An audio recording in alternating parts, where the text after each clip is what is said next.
Ashley Banfield here. I want to wish you terrific luck with your podcast. What was that called again? That podcast, what was that called again?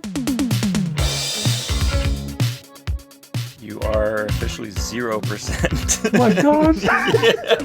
KRZLE. Yeah. Charles. Yeah. Burt Reynolds pulls out a banana and Yes, starts that's what I was chewing it. going. Butterfly kisses. Oh my God. Hey, fuck these drums.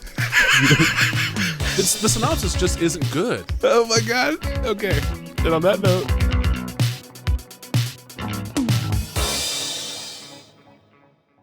Welcome, everybody, to a brand spanking new episode of What Was That Called Again? My name's Thomas. I'm Will. And this is a movie podcast where I have selected 3 films, and I'm going to read their IMDb plot descriptions to the guy that just said his name was Will. That's me. And then he's going to have to try to match the plot descriptions with the correct titles. And we're doing this on a Monday. Our So weird. latest episode, we're actually caught up. We're pretty much on schedule. Our latest episode, Rear Male Nudity, just posted today. It is a runaway hit on our YouTube channel. I wonder why. Go to our at What Was That Called Again on YouTube. And you can find our YouTube channel. Subscribe to us over there, as well as all of your other podcasting places. While I'm randomly plugging these things, I guess we'll also go ahead and say, hey, follow us on Instagram. Hey, yeah, do that too. WWTCA Pod.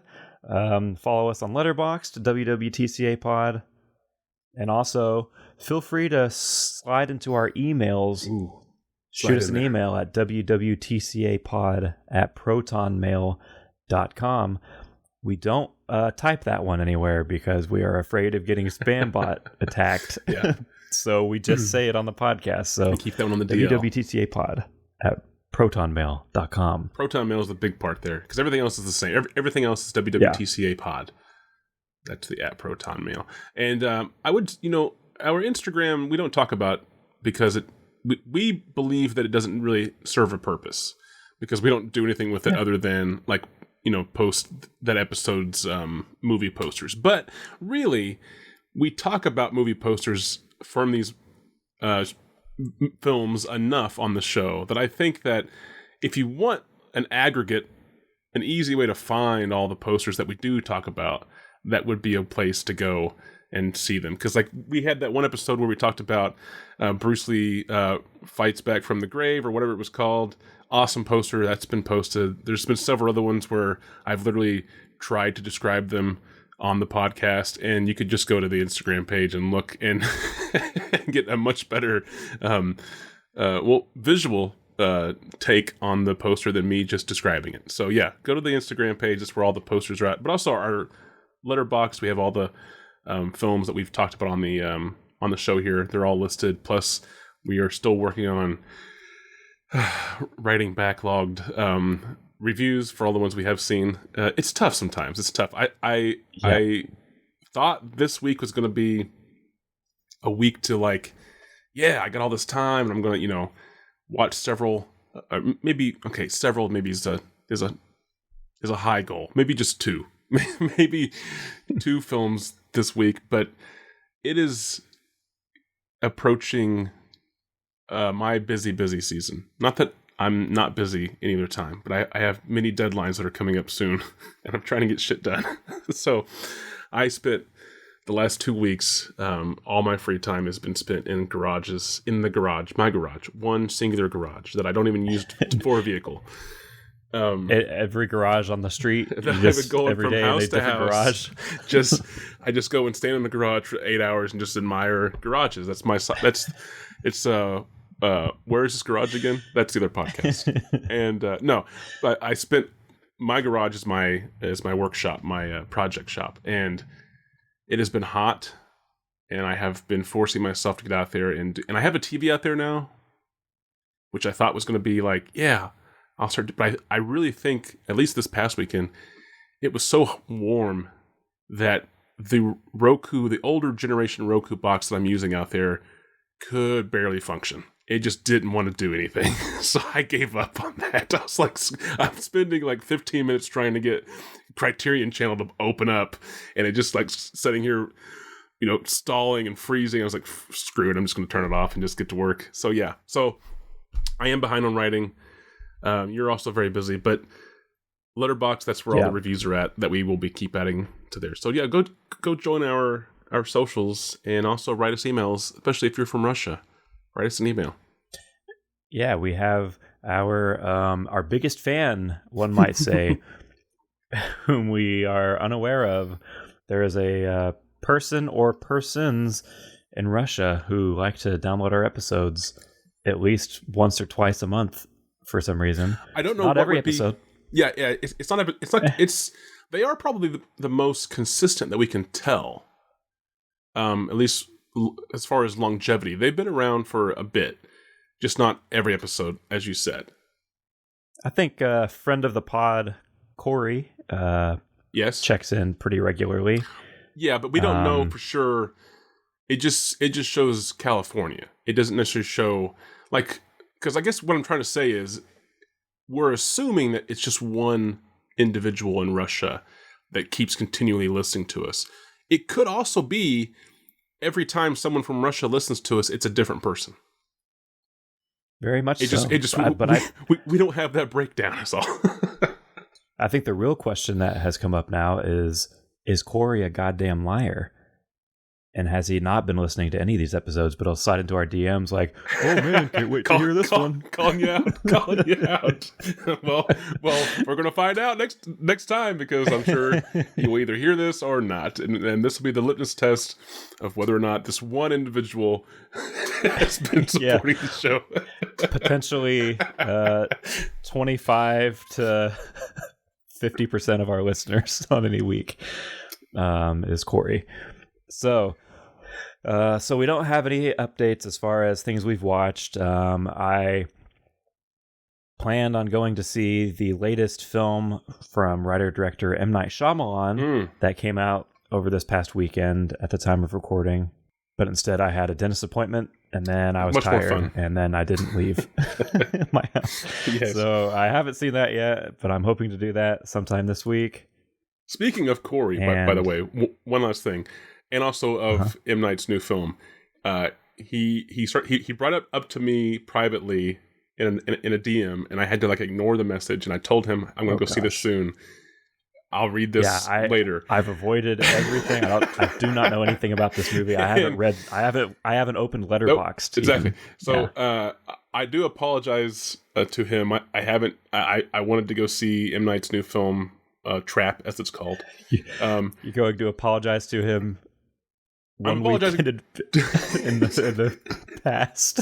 Yeah, I'm apologizing in the past, I guess, that I have yet to see the movie. I wanted to the current as of recording this weekend. Did not get to do it.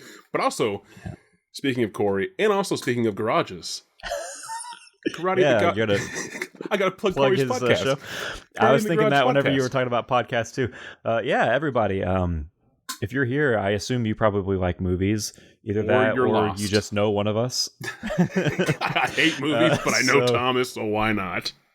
So we recommend checking out our friend of the pod, Corey's show, Karate in the Garage podcast. Yep, Karate Pod online, Karate Pod on all the socials, I do believe.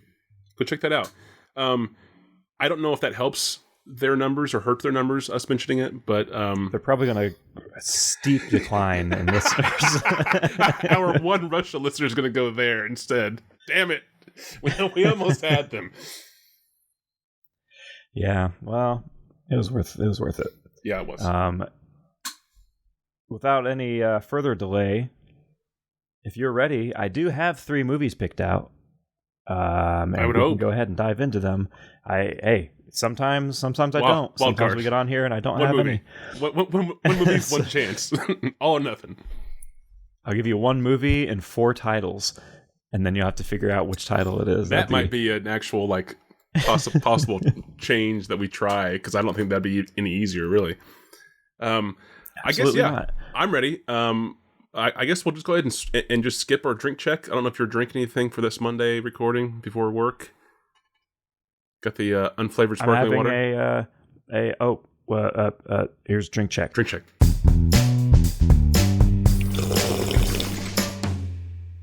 I'm having an espresso. I have like one more sip left. Nice. But your day's because also I just getting woke started. up Yeah, exactly. not too long ago. You're a night shifter. And I have to work all night, and I'm really excited. I just got home from work, so I am having half a glass of Moscato.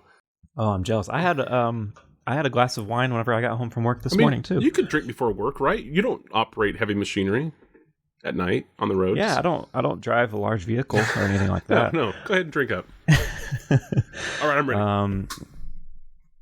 That was our swiftest drink check yet. It was. And we're going to dive right in. I have these movies in chronological order of release. Okay. They're all from a different decade. Okay. And your first film is going to come from the year 1977. Ooh, okay. Good year. 777. The synopsis reads as follows. A Sydney lawyer defends 5 Aboriginal persons in a ritualized taboo murder, and in the process learns disturbing things about himself and premonitions. Ooh, spooky. Okay. 1977, a Sydney lawyer. Did you say that he defends the Aboriginal tribe? Yes. Yep, 5 Aboriginal persons. 5 Aboriginal persons. And then what was after that? Sorry, I was thinking, I was distracted because this really feels familiar. And it's been a long time since I've had like an actual earnest, like, man, this really feels familiar. So I kind of got distracted there halfway through. And a ritualized taboo murder. That's right. Okay, so 5 Aboriginal peoples are being defended by this Sydney lawyer for a, what was it again? A tribal ritualized taboo murder. Ritualized taboo murder. Okay. And then what? And then paranormal things happen at the end? And in the process learns disturbing things about himself and premonitions. Right. Learns, yeah, because you got to learn about yourself whenever you're dealing with ritualistic taboo murder. Yeah. Yeah. Okay, that sounds interesting, but again, that really does sound, or that feels familiar. I don't know why that feels familiar. I don't think I'm too familiar with like 70s Oz films. I'm assuming that this is an Australian film and not like an American telling of an Australian story. But I don't know why I would be familiar with that, but it does really feel familiar. Okay. 77, Sydney lawyer, 5 Aboriginal peoples, ritualistic taboo murder, learns about self, and spooky things happen along the way. Okay. Yep, your second movie is from the year 1984. Okay. And the synopsis, as written on IMDb, reads as follows. A large, claustrophobic apartment is the setting for this... Sorry, I thought you were going to say a large, claustrophobic man. I was like, what? Why is that? Okay, a large, claustrophobic apartment. Okay. Is the setting for this intense chamber drama. In this dense setting, the inhabitants of the apartment reveal their darkest secrets, fears, obsessions, and hostilities. Okay. So we got like a psychological thing here. In a large claustrophobic apartment. That seems like an oxymoron almost. I agree. So within this large claustrophobic apartment in 1984, possibly, the inhabitants, you said? You don't say how many. You just said the inhabitants, right? Correct. They do what again? They learn about something? The inhabitants of the apartment reveal their darkest secrets, fears, obsessions, and hostilities. Okay. So why can't they get out of the apartment? Maybe it's like... Because, it seems like this... To get to the stage that you're revealing dark things about you, there's hostilities. This seems like almost like they're caged, right? Like they're stuck in here. So the question becomes, why? Why are they stuck in here? Is there like a blackout? Maybe. I'm assuming it's. Did you say New York? You didn't say New York, did you? I don't know why. I don't know why I thought New York instantly, but I just assumed it was New York. Okay, so I don't know why I thought that really. But but that's where my mind went, so I'm going to follow it. So I just assumed New York, and I immediately thought like maybe there's like a blackout or like there's a heat wave or something, like something that keeps them inside of this apartment. Like, why would they be claustrophobic in a big apartment? That's Great intriguing. question. It doesn't sound familiar, but it's kind of vague enough to be just like psychological, like you're in a box of some kind, and the box is a box that really isn't a hostile environment until the people who are within this box become themselves, basically. So it's been done, but it's unique that this is in a supposedly big claustrophobic apartment. Okay. That was 84. Okay. Next, please. Yeah. Your final movie today is going to come from the year 2020. And the synopsis for it on IMDb reads as follows. An assassin goes to Thailand in order to solve a kidnapping case linked to him and finds himself chased by a man whose sibling he killed. Ooh, okay. What year was this again? Sorry. 12 or 20? 2020. 2020, okay. An assassin goes to Thailand to solve a case that is linked to him, and then he's chased by someone whose sibling he killed? Yes. Wow. 2020 does not sound familiar at all. Thailand. And why would you... He goes there to solve a case that he is linked to. Yep, to solve a kidnapping case linked to him. Right, but that's not necessarily the same case, we'll call it, that Correct. this sibling of someone he killed who is chasing him. So he just happens to put himself in danger to absolve himself of his wrongful accusation, it seems. And then while doing that, he puts himself closer to someone who he actually did harm and and is guilty of wrongdoing. Okay. All right. 2020. Yep.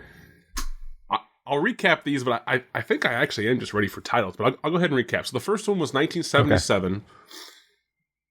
Oh, okay. Maybe it was a good idea to recap. The first one was 1977, and this one was not the Aboriginal lawyer. This one was... Yes, it is. It is that's right. Okay. So this was the Aboriginal lawyer who is from Sydney. No, he's not Aboriginal. He's just from Sydney. Well, correct. Yeah. Yeah. He's tested you. Gotcha.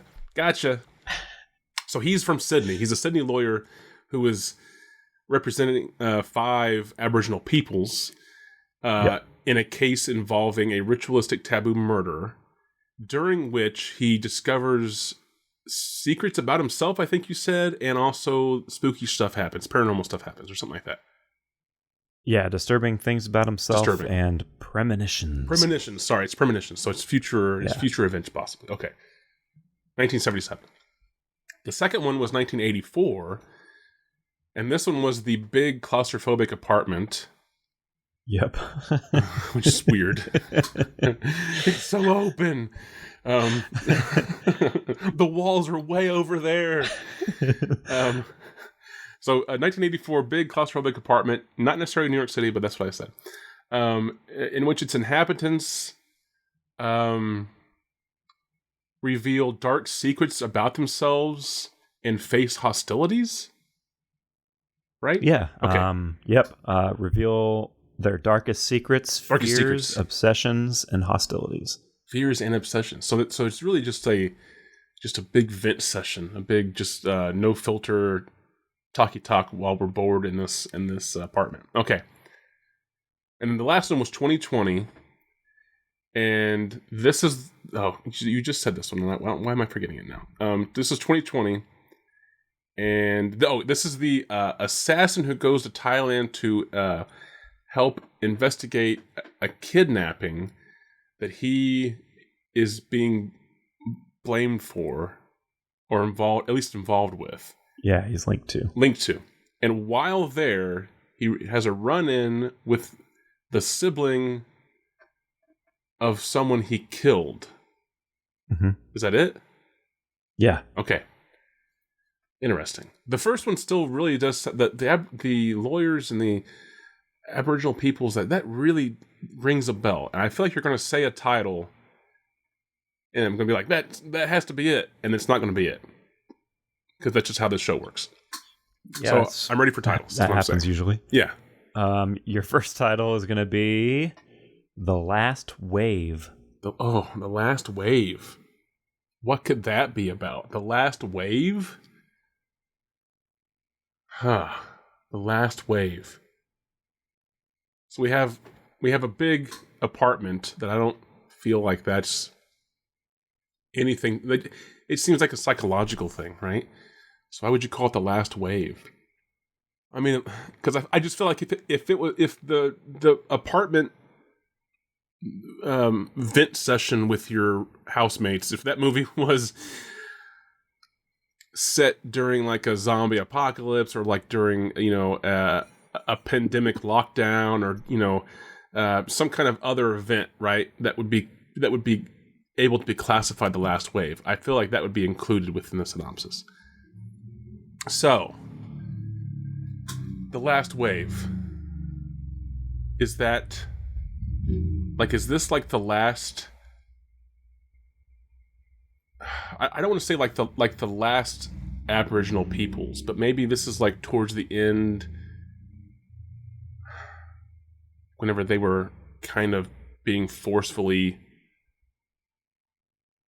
gotten rid of in a way, either like by legal means or by like land being taken or whatever. Or is the last wave possibly?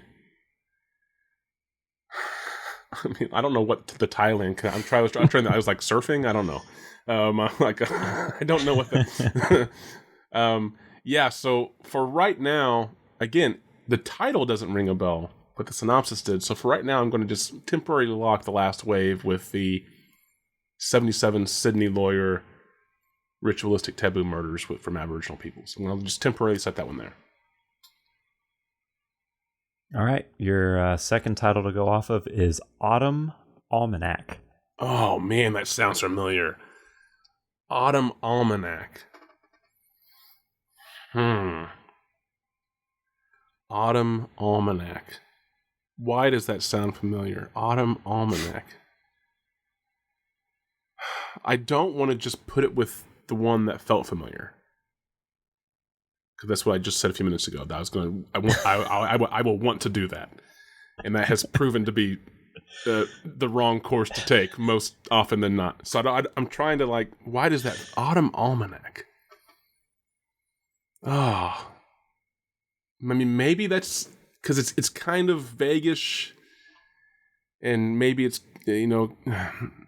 maybe it's like it gets you to think. So maybe it has some place with the big claustrophobic apartment movie. I don't know. I don't know where to put that one. Autumn Almanac. I just love the big claustrophobic apartment. It sounds ridiculous. It really does. Big claustrophobic apartment. I mean, like big apartment even sounds slightly oxymoronic. I don't know where to put that. Does Thailand even have autumn? Are they pretty much like right on the equator? Do they even have seasons? Is it just summer always? And then rain, the monsoon? Thailand listeners, write in. Yeah, please, write in. Do you have seasons? Do you have seasons? And do you have an autumn? That's what I want to know. And then also, is autumn in Australia, is it still September to November, or is it like March to June? Because it's the whole flipping of the seasons there. Now, clearly, like temperature wise, it'd probably be pretty close to the same as us. But Autumn Almanac, I have no idea. It sounds cool. It sounds like something we would have pulled out of a hat. Yes, I agree. So I don't know where to place that one. Okay, so yeah, next, a third title, please. Your final title to go off of is going to be Deliver Us from Evil. Okay, damn it. I have heard of this title before. Deliver Us from Evil. Oh man, Deliver Us from Evil. Why do I know that title? Deliver Us from Evil. So the 2020 film was the 2020 film the Thailand assassin? Yeah. Okay. So I was trying to I will say really quick that even in advance, I will say that there are multiple movies called Deliver Us from Evil. impossible. There can only be one. There's like four or five of them that I saw. That could be probably why this sounds familiar then. Deliver Us from Evil. Deliver Us from Evil. Okay, so I have... Was it The Last Wave? Yep. The Last Wave, Autumn Almanac, and Deliver Us from Evil. And Deliver Us from Evil sounds really familiar, but maybe it could just be one of the other mini titles that are called that. Autumn Almanac also rang a bell, so I don't know why that one did. But I also just wonder if like I said, maybe it's just reminding me of like one of the titles we pulled out of a hat one time. I could see us putting those two together. But The Last Wave, I have no idea. Okay, Deliver Us from Evil. That one seems like the easiest one to go with. So I could see Deliver Us from Evil being the 1977 movie about the Sydney lawyer and the 5 Aboriginal peoples, because there is the ritualistic taboo murder. And I could see a title of Deliver Us from Evil being played from both perspectives of the movie. One being portrayed from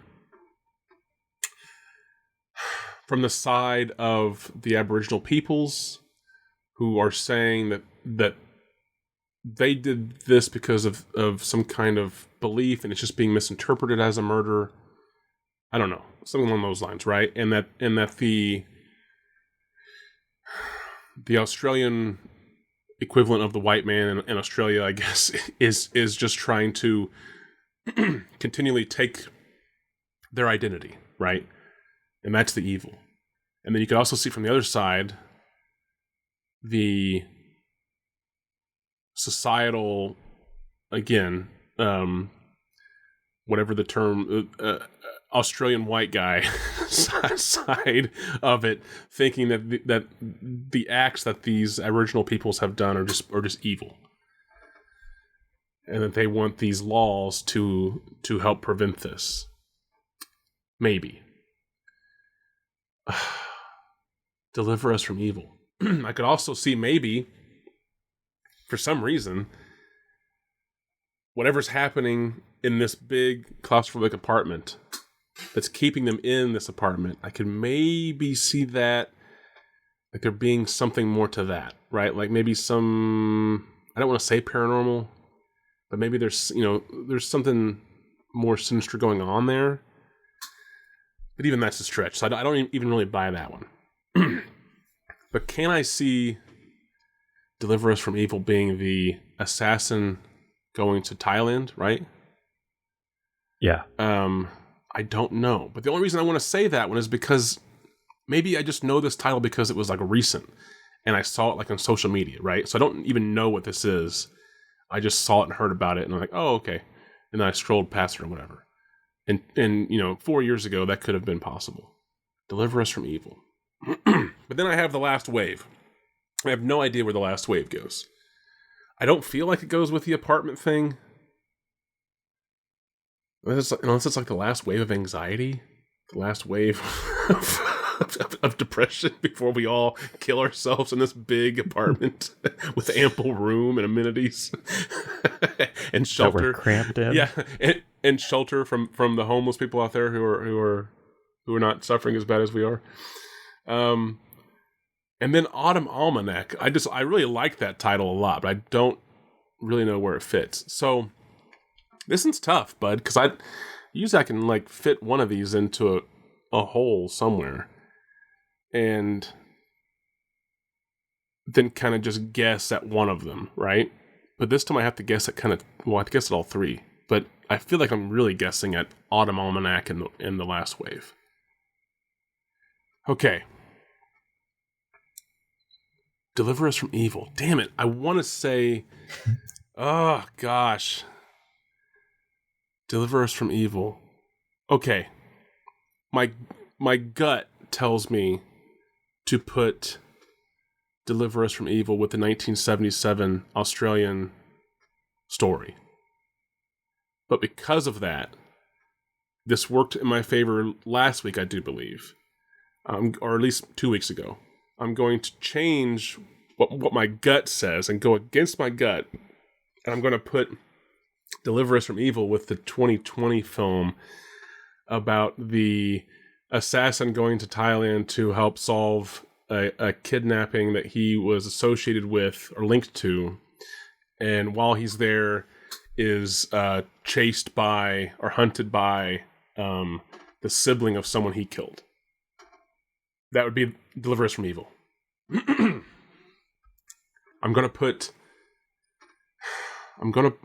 Dang, I don't know where to put the other two. I'm going because I have no gut feeling either.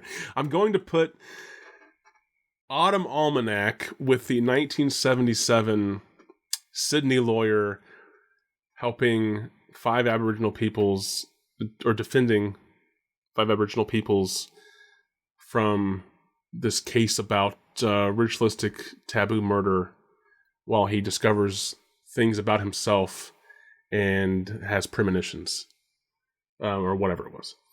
I'm going to call that one Autumn Almanac, and I'm really only basing that one on because, one, that title a little bit feels familiar, but I also think at least Australia has autumn.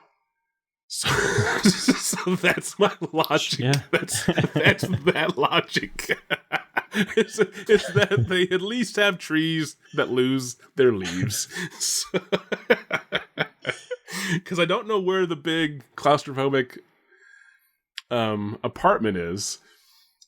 And I'm just going to say that there has to be a reason why they're like stuck in this building.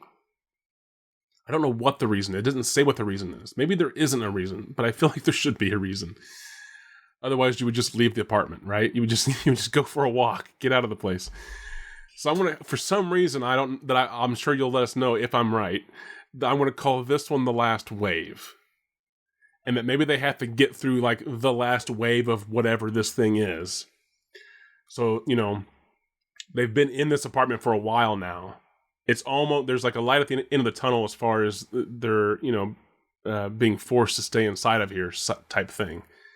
But even with that, they just can't make it through without, completely breaking down and revealing too much about themselves. And then that okay, so I'm just going to call that one The Last Wave. Final. All right, as your final locked in choices, going against your gut included, you got one right. Oh my gosh, that's not really that great. That's not great at all. Which one do I keep? Son of a bitch. Okay, I got one right. I had to take off my glasses and rub my eyes because I'm just like, I don't know what to do. Okay, I got one of these correct. Yep. Damn it. I honestly have no idea. Okay, so maybe do I go with my gut and do I like double bluff myself and go back to how I thought? The double blind, double bluff. the double dumb, the double blind, double dumb logic. And switch so that would mean keeping The Last Wave where it's at, and I would have to switch the 77 film that is currently called Autumn Almanac with the Thailand film from 2020 and that's currently called Deliver Us from Evil. Again, that's assuming that Thailand has autumn. So I don't really like that. I don't like that logic. I did say earlier on that maybe like The Last Wave is in reference to like this is the last wave of tribal violence, or maybe this is like the last wave of just unaltered, changed Aboriginal peoples that their society is air quotes trying to deal with, in doing so in the wrong way. But then that would make, so if that's the last wave, that would make Autumn Almanac the big uncomfy apartment. Ah, okay. Yeah, I'm gonna stick with the 2020 film being Deliver Us from Evil, even though, man, I really my gut still says that that's actually the 77 Australian film, and I think that it's actually a famous film. Now that the more that I think about this, but I'm going to just stick to my guns, damn it, and I'm going to say that the 2020 film stays as Deliver Us from Evil, no matter how wrong that is. Fuck everything. And then I'm going to say that the 1977... this is what a confident man sounds right? like. and honestly, like the 1977 film, maybe the reason it also sounds familiar is it kind of sounds like... at least, not. It really doesn't. Sorry. To me, it sounds like... That's what I mean. To me, the idiot. It sounds kind of like To Kill a Mockingbird. In a way, yeah, where like there's a lawyer who's representing someone who's probably not of his or their background or whatever, and the person or people he's or they or whoever it is the lawyer is representing, they're probably viewed by the local society as beneath them. So it kind of has that feel, which again tells me that it's probably like a really famous movie.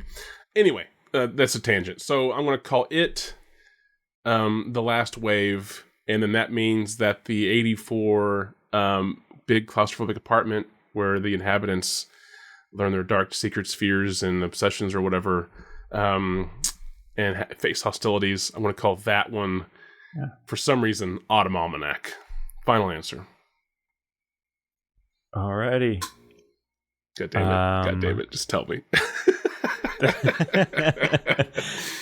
You got all three. I did. Holy shit! I really didn't expect that at all. Yep, you flipped her all around there. So that's like 2 episodes. I don't know if it's 2 episodes in a row, but I think it's at least 2 episodes recently where I've had a gut feeling and I've purposely gone against the gut feeling, and it's worked. I think it was 2 weeks ago as of the listening of this recording. Write in, listeners. There's no way for us to know. we can't go back, but no, you can. You're still in the future. You can always go back. But anyway, okay. So I want to know about these movies. Why do I feel like I know The Last Wave specifically? Great question. So because I'm a lunatic. Could be. The Last Wave, 1977, is from director Peter Weir. Okay, damn it. Whom some of us know. He would go on to eventually direct such films as Dead Poets Society. Yes, a fantastic I believe at movie. this point he had already directed Picnic at Hanging Rock. Another fantastic movie. In the 90s, he would direct The Truman Show. Another fantastic movie.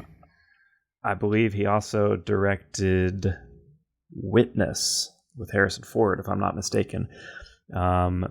This movie stars. That's the one where it's like an Amish person is murdered. I thought that was the one. I just didn't want to say it and sound stupid. Okay. Yes. So The Last Wave stars Richard Chamberlain in the leading role, whom came from America to do this film because they really were pushing for this movie to appeal to American audiences. Ooh. And so it also had, if I remember reading correctly, I didn't make a note of it for some reason, but I think I remember reading that this movie was actually an American co-production, or they had a distribution, a specific distribution company from America. So this is an Australian film, of course. It is, at the time of recording, streaming on HBO Max, readily available. Director Peter Weir asked tribal Aboriginal actors, I'm going to apologies in advance for pronouncing the names incorrectly, David Gulpilil and Nanjwara Amagula. I think you aced that one. About the script. And so he asked actual Aboriginal actors about the script and incorporated their reactions great. to the finished dialogue. And then another piece that I thought was kind of fun that I read on IMDb: the house that was used for filming was said to be haunted. Ooh, And nice. one night it scared. So they had the staff that were staying on site to watch the equipment whenever they weren't filming. Of course, whenever they left shooting or whatever, and they would leave their equipment there. And one night, the staff that was watching the equipment was scared off, and they left the house with all of the equipment unattended.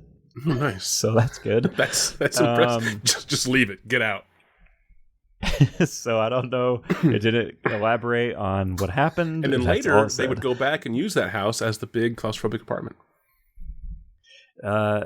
Could be because Autumn Almanac from 1984, directed by Bela Tar, is from Hungary. Oh, really? Okay, yeah. So that's close by. Yeah. It's a Hungarian film. Which it is not available by to the rent. way, Hungary known for its autumn. Yep, that's what I know about the country. The movie is, at the time of recording, unavailable. You can't rent it. I looked on YouTube. It is not on YouTube. However, there is a large box set of this director's films. Not his full filmography, but like a dozen, maybe 10 or so of his Right, movies 5. There's are 2. coming out in a big box set from... I forget what the label even is, but I saw it on Diabolic DVD, not a sponsor. But I looked at it and I was kind of intrigued by some of these movies. One of which this director did this movie in the mid 90s called, I'm not going to say it correctly, but it's called Satantango. One word, Satantango. Okay. This movie, it is not a series. This movie is 7 hours and 20 minutes long. Jesus. It is black and white. Scorsese, from what I eat your heart understand. It is a very dark and unpleasant film for the most part. Because it's 7 hours. That's why it's unpleasant. I mean, it could be about the best happy story ever, but you're still like, Jesus, just wrap it up.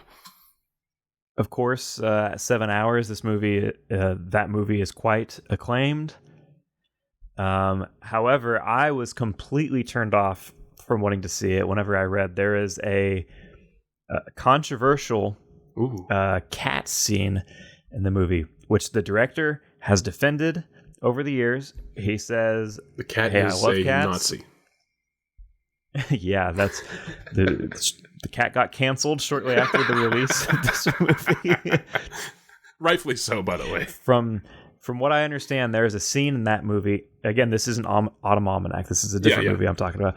There is a scene Same director, where a though. little girl is like, from what I read, she is like very roughly, it appears, like swinging around a cat. Oh no. And like pushing it over and like doing like throwing it around, like doing all this stuff to it, Abusing it. and then in the scene the cat also is fed poison and then dies on screen. Wow. Okay. And out of the 7.5 hour runtime, we couldn't have cut that. Nope, that had to stay in.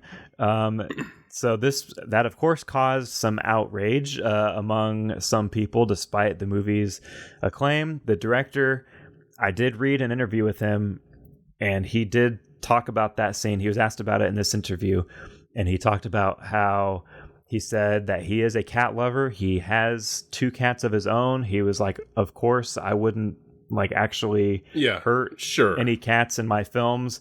He said supposedly this cat, which I think may have been a kitten, the cat and the girl that are in the scene did a lot of like they spent a lot of time together, and supposedly like they played around, and like the cat was apparently like supposedly the cat was like completely trained, and like everything that was done to it was supposedly okay, and it was not harmed in any way. Okay. And then he said that they had a vet that was on site during the scene where it dies, and this vet injected it with like a tranquilizer of some kind that knocked it out. And so what you see in the film, whenever it eats the poison and then dies, is like the tranquilizer like taking effect, and then the cat like passes out. Oh, okay. I mean, which is still not great in my no, opinion. But I was like, you still drugged an animal for a moment in a movie. But I mean, if it's true, is there any way to prove that it's true? We can ask the cat. Okay, well, I didn't think of that. You're right. But also, does it make up? If it is true, does it make it any better? Because, like you said, it's still pretty bad. That's a great question. Yeah, I still don't want to see it, exactly, and I kind of don't want to watch any movies from this director, to be honest. Even though this movie does sound kind of interesting, and I am kind of intrigued by this movie, and it's not 7 hours long; it's like an hour and 40 minutes or something ALMANAC. Normal. So there's that one. Hungarian director. Good work on this movie. Maybe, so we can't find ALMANAC anywhere except for in this box set. At the time of recording, correct. Okay. So I'm hoping that it's going to be one of those things where like this box set comes out and then that makes the movie available and you can rent it. SloppySecondSales.com. Hey, Sloppy Seconds, jump on this one. So our final movie, Deliver Us from Evil, from 2020. Like I said, there are multiple movies with this title. There have been 2 U.S. films like over the past like 15 years that have come out with this title that have been fairly well known. Yeah. This movie is from Korea. Oh, interesting. Okay. And so at the time of recording, it is available. There's like no excuse not to see this movie. It is on Roku channel. It's on Tubi. It's on Plex. It's on Pluto. Nice. It's on Freevee. So you can watch it with ads in like 5 different places. You'll get paid to watch this movie. The only thing that I can tell you about this is that the director of this, a man named Wan Chan Hong, is co-writer. He did not direct it, but he was co-writer on the film The Chaser from 2008, which is a pretty well-known Korean action thriller. Don't think I know that kind of movie. And but this movie, Deliver Us from Evil, is only the second film he has directed. He did one in 2015 before this one. But this movie I thought sounded pretty interesting. I'm always into a good Korean film. I think Korea has been pretty solid as far as quality on movies that I've seen. And it seems possibly action-y. There's elements of possible action with the whole assassin being both hunted, sort of, and then also being an assassin who's trying to like absolve himself. Like that's kind of an interesting idea. I like that. Yeah. So I did want to see this one. I am a bad guy, hopefully... but not this time. Yeah. Lay off. Maybe I can check this one out on one of these streaming services sometime this week. And with that, how do you feel about the rankings? I will tell you ahead of time that this is a pretty tight cluster. Oh, it's tight. I really thought you were going to say pretty wide. I don't know. No. I honestly have no idea. I'm going to say that I don't know, because one of the films sounds like it has at least a pretty good pedigree. One of the films sounds like it's very difficult to see, if not seen very much at all. But also maybe intriguing. The synopsis really doesn't give it too much. And then another film just sounds awesome, and it's also recent. So weirdly, they're all kind of in the same, I guess it makes sense why the spread is tight, is because it also in my head they all kind of seem like they would be sort of clustered together as far as positive and minuses go. Okay. I'll set the range. I'll say high 5s to... No, I won't say that. I'll say they're all within the 6s. Is what I'll say. Okay. I will say that The Last Wave is going to be first. The 1977 Aboriginal film, because it just sounds. I mean, it just sounds like it's one of those films that are just, they're, I don't want to say instant classics, but it becomes a classic over time just because of the content. And then I'm going to have to say that Deliver Us from Evil is second. And I'm kind of saying that because Korean films, like you mentioned, are usually pretty good, if not great. Mm-hmm. Also, it's just an action sounding, or there's elements of action potentially within this movie, which helps a movie, even if the story isn't great, right? Action's still fun.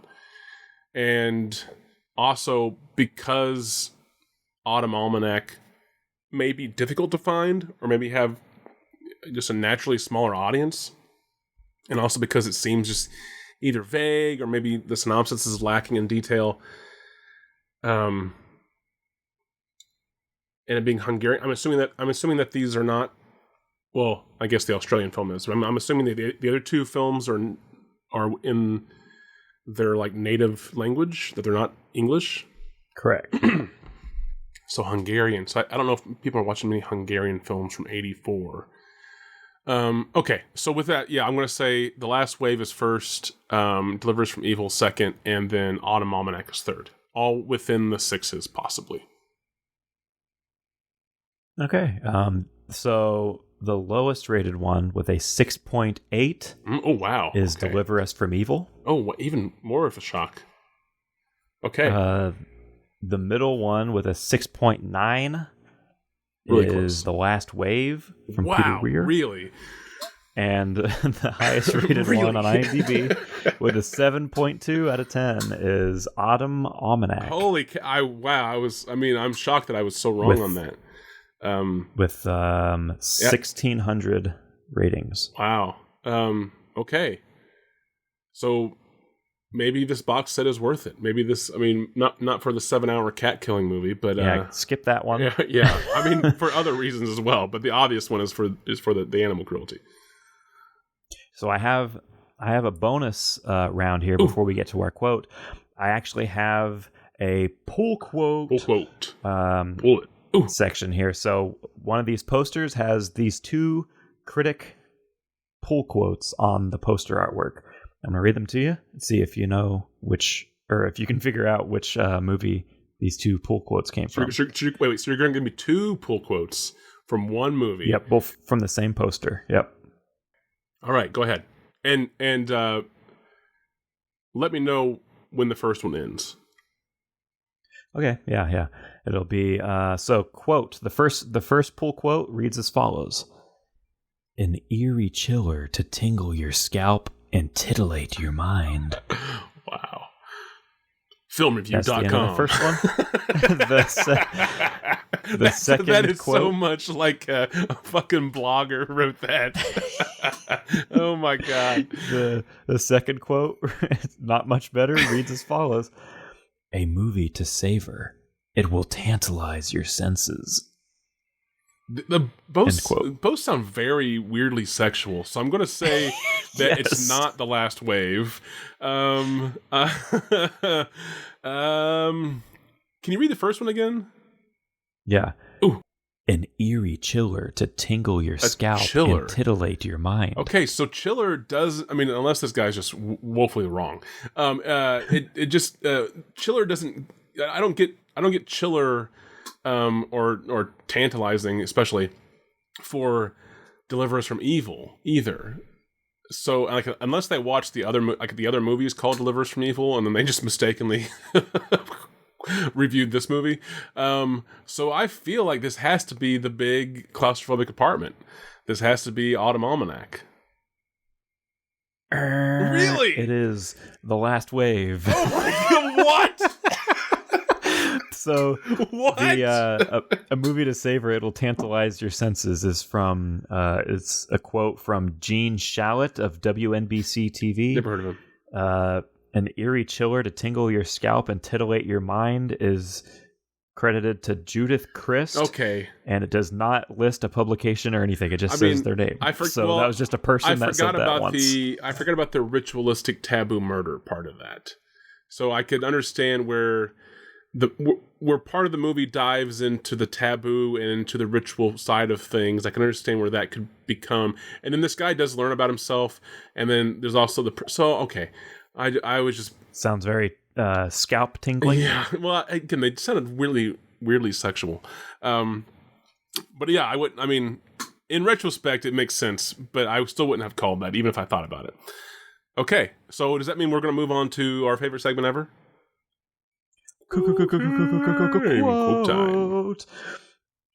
This is where I pull a quote from IMDb, from one of these movies' IMDb pages. I'm going to read the quote to Will. He's going to see if he can guess which movie the quote came from. We're going to, if you're ready, I'll go ahead and just dive right into it. It's it's one person, 2 sentences. Pretty short. One person, 2 sentences. Short and Okay. sweet.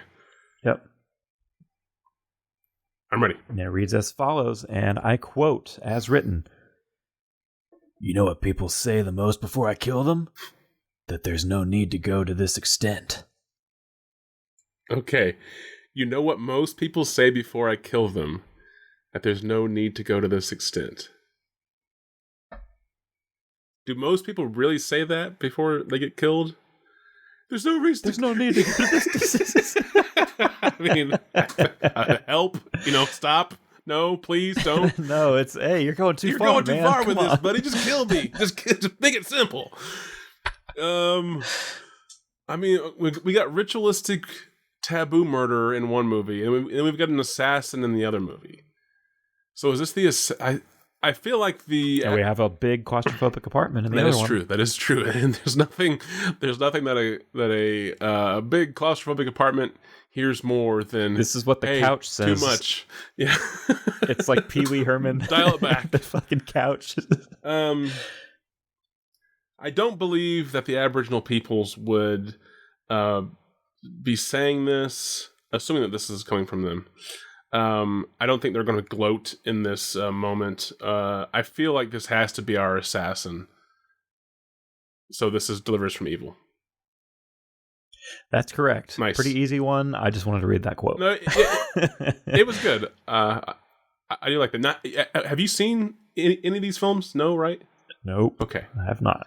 All right, interesting. So, where do you think, as is tradition here on the show, where do you think this line comes in the movie? Like, what is the let's build the context and see how wrong we are. Yeah, let's see when the character named Ray says this line in this Korean film. So he must be talking to someone else. Or he's talking in the mirror. Oh, okay. Oh, no, I like that. Let's go that route. Fuck it, yeah. So what is he doing? Is he in the bathroom? Is he in like a dressing room? Is he just in a hallway? Where's this mirror at? Yeah, he's in he's like in like a motel, he's in an elevator. like a seedy motel. He's in an elevator. He's shaving. Oh, okay. Okay. He's saying it to his reflection in like the stainless steel sliding doors. Yeah. No, I kind of love that idea actually. Okay, let's say he's in the elevator. Yeah. So, and because like some elevators have those big mirrors in them, right? Yeah. And or he like on the ceiling, the reflection in the ceiling. Oh, that's cool too. Yeah. Okay. Yeah, I kind of dig this. Okay, so say the line one more time, just for clarity. You know what people say the most before I kill them? That there's no need to go to this extent. Okay. Ooh. Okay, so I say he's in an elevator. I do like the idea of him looking up awkwardly at the mirror. Because I also want to maybe like cut to like the security camera. Yes, that's what I thought too. Footage on like that second line, that second sentence. Like we're just kind of like watching it from someone else's point of view. But then also part of me wants him to like be in here alone, kind of getting in the mindset or whatever. And then the elevator dings and the doors open and there's like a little old lady and her granddaughter like sitting outside the door, and he's instantly like, oh hi, oh pardon me, like he's instantly like back into like a normal person persona. Okay, so let's play with all those ideas. So where in the movie is this? Is this like the introduction of this character? Like the very beginning? Could be. So I don't know where in the movie it would be, if it would be toward the middle or not, but I was thinking that it cuts to the security camera footage. Like it cuts to the point of view of the security camera. Mm-hmm. And then while we're in that shot, it actually pulls out to where we're seeing that footage on the monitor. Yeah. And as it continues to pull out, what comes into frame is the security guy for this hotel or building, whatever it is. Yeah. This as it zooms out, the security guy is gagged and bound to his chair. Okay. Oh, you're going. Okay. And the sibling, whom is wanting revenge, has the security guy tied up, and he's watching the security camera. Okay, so I was going the same route, but I was going to put the security guard as the sibling. Okay. Like yeah. This guy has like a boring ass job just watching this, but then all of a sudden he sees this guy, and he's like called to action. He like drops the Dorito that he was exactly to put into his mouth. like he's totally like he's always watching people in these elevators do their whatever they're doing whenever they think they're in a private setting, and he's in like a dark room or whatever himself, and kind of power tripping. We have voiceover narration. All I do is sit here and watch these people day in and day out. he's like watch them go to their rooms, flicking the screen like tink, tink, tink. Yeah. So okay. So do you want the guy to be tied up, or do you want the guy to be the security guard?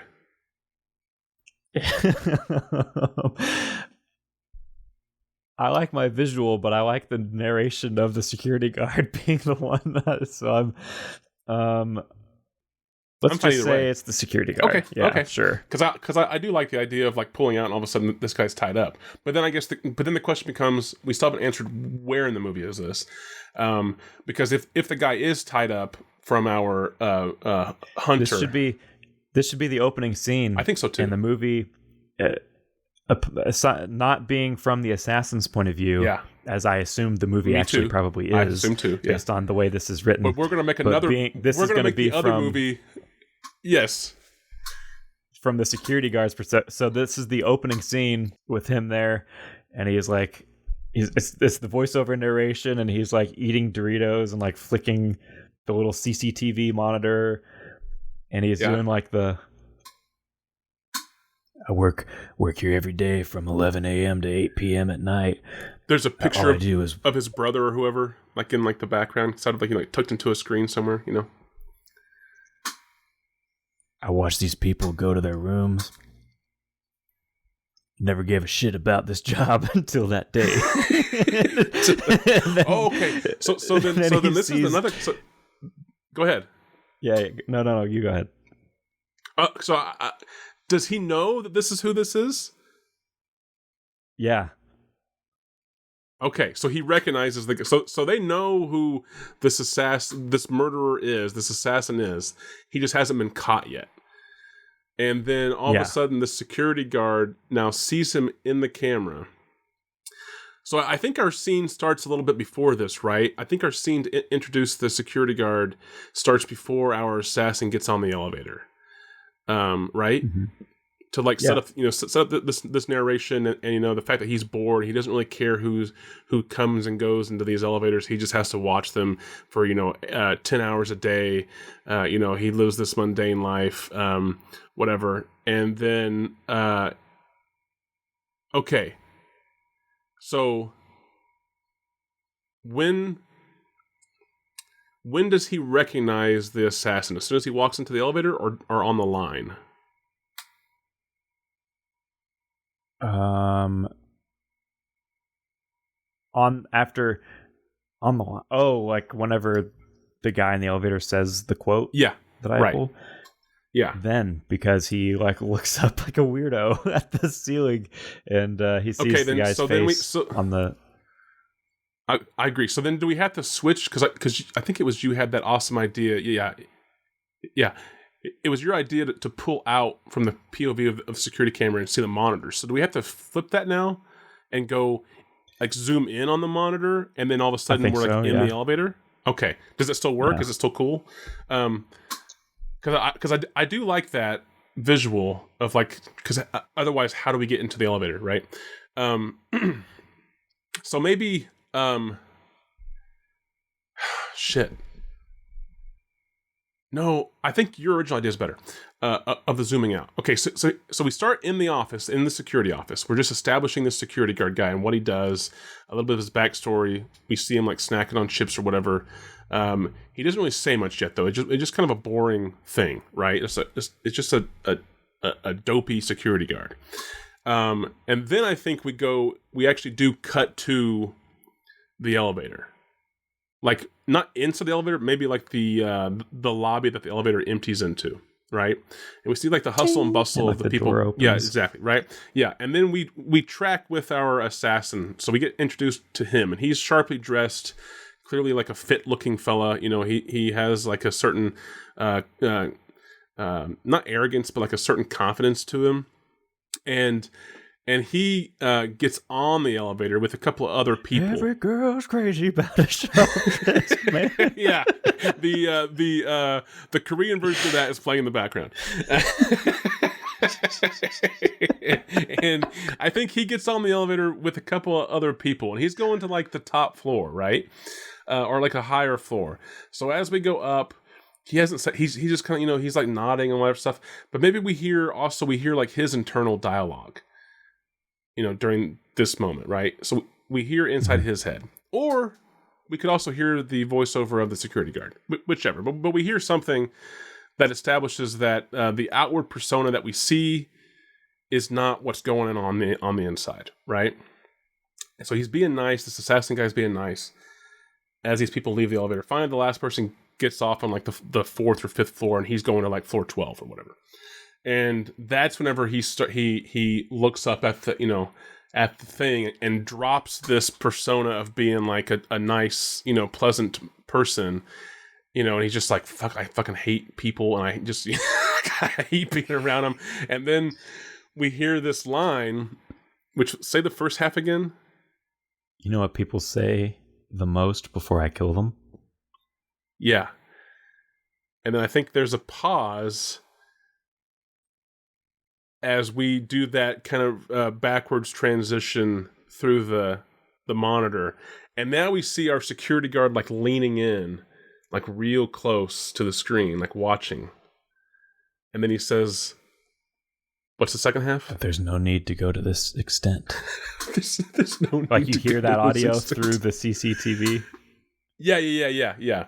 And of course the quality's changed because, like there is audio on those cameras, but it's not as good, right? Okay. I like that. But now, how do we now like the end shittiest the scene? Assassin, he doesn't like see clear cameras in the elevators or think that there's cameras in the elevators. Or maybe he just fine. doesn't care. Maybe he just doesn't, care at all. Like he thinks he's there undetected, like no one's going to notice him, and he's just like so tired, like not tired, but he just hates putting on a facade that he just. Last time I was in Thailand, I took out that CEO. Never did a crazy thing in my life until that night. And then he looks right at the camera. Like right at the CCTV camera. He just looks right at it. Yeah. Okay, so how do we get out of this? The guy got Doritos or Cheetos on his little tie. He's leaned in to the camera, like the radio is going off in the background. How do we get out of this scene? I like the idea of it being like the introduction of both these characters. So I think it is in the beginning. What's next? Or how do we end this? Because I don't imagine that our security guard is going to like jump up and like grab his Segway or whatever and his like little plastic handcuffs and go try to arrest this guy. Now he's Paul Blart. Yeah, it's Paul.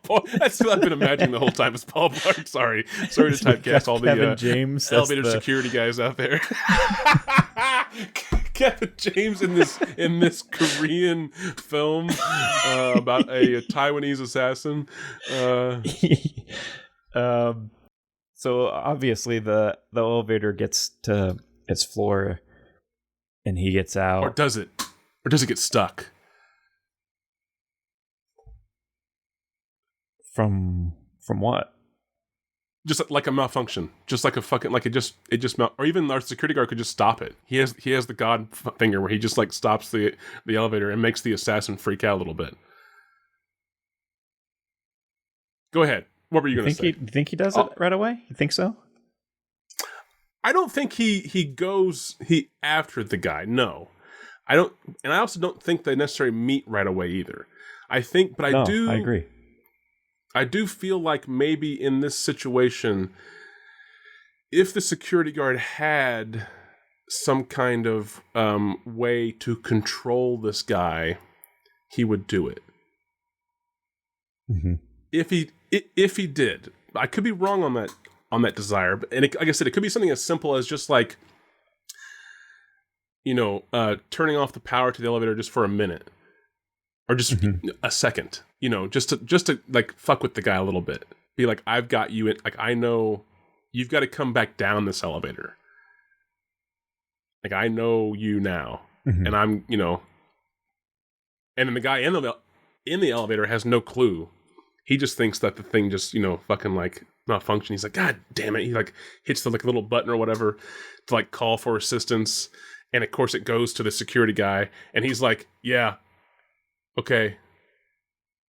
And then all of a sudden, it starts back up again or whatever. That's what I'm thinking. But if he doesn't have that, then what were you going to say?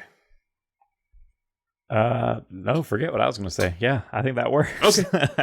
All right. I think that's not bad.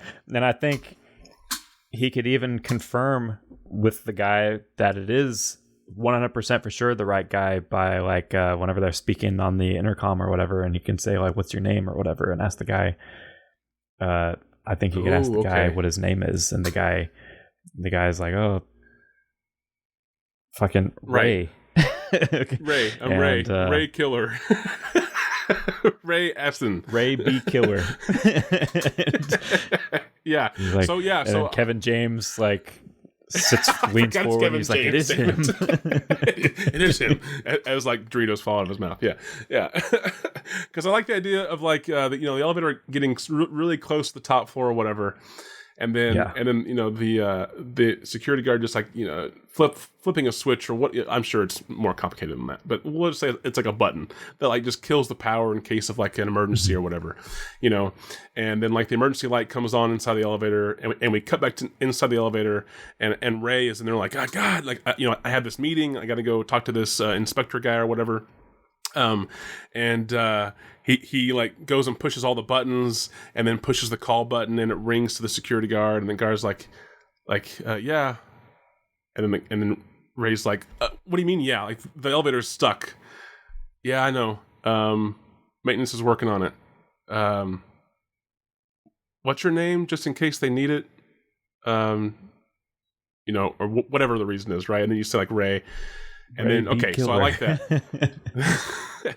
and then right in that moment, I think like it's from like close up over the shoulder, like right next to his ear of the security guard, and he's like staring into this monitor as Ray's staring back into the CCTV camera, almost like they're like face to face or whatever.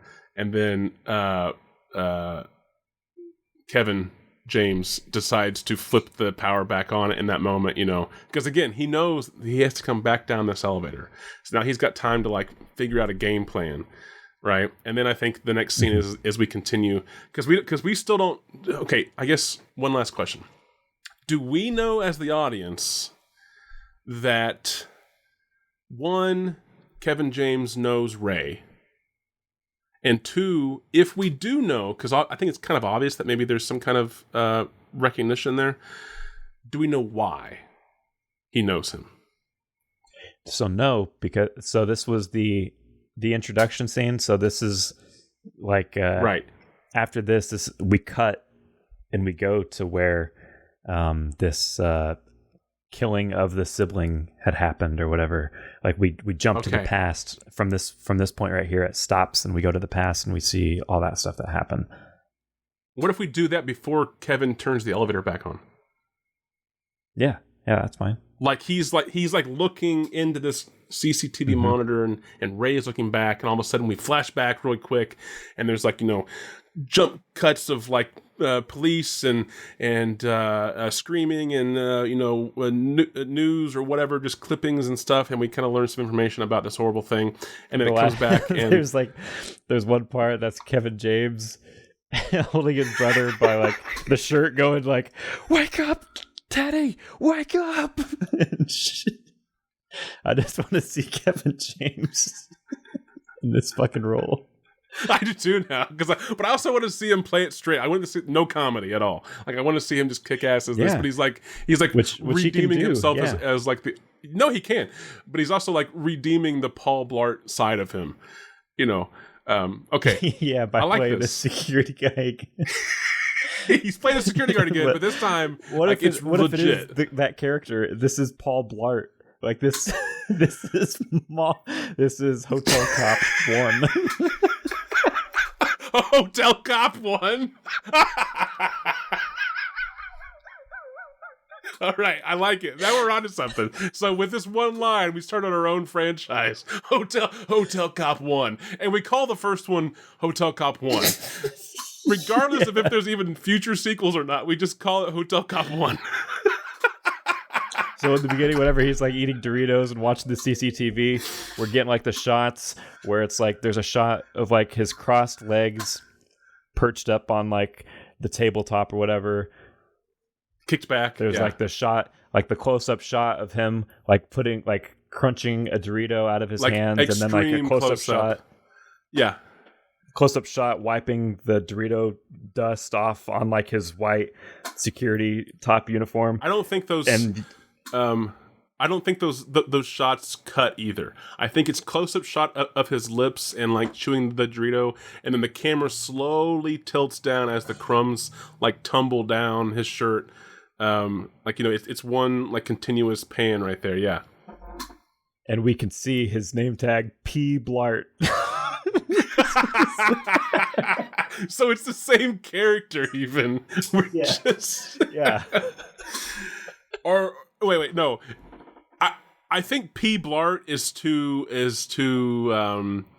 tied to the original series. I think we just call him Paul B. Okay. So his name tag. So we never say his last name. His last name is never credited.